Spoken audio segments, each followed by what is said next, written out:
আজকে ওয়াকিং দেখে এটা আপনার ইচ্ছা, আপনি টাইম ফার্স্ট সেকেন্ড বেশি খেয়ে ফেলবে কিনা। অবশ্যই খেয়ে ফেলতে পারে, এটা হচ্ছে লাকেরও ব্যাপার।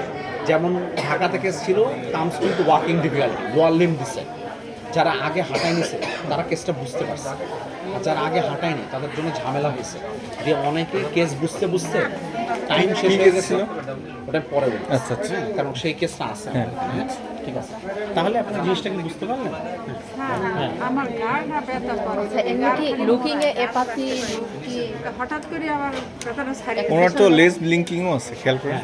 হঠাৎ করে লেজ আমার blinking। ঘাড়টা ছাড়িয়ে আচ্ছা, আপনার ওষুধের সমস্যাটা আছে Expression আপনি less। বলছেন? ব্লিঙ্কিংও না লেজ ব্লিঙ্কিং হলে এক্সপ্রেশন লেস ব্লিঙ্ক কিন্তু করে কি করেই না বুঝতে পারো চোখ তো কমাই চোখ বড় জোরে ঠিক আছে, ওইটাই করলে এখন ইনশাল্লাহ আস্তে আস্তে হবে। ভালো ঠিক আছে ওদের সিট পাওয়া যায় না পিচ ক্লাস সো উনি বেসিক্যালি লিভোডোপা কার্বিডোপা খাচ্ছিল, এরপর থেকে উনি প্রচণ্ড মাথা ঘোরানো শুরু হয়েছে। কারণটা কি?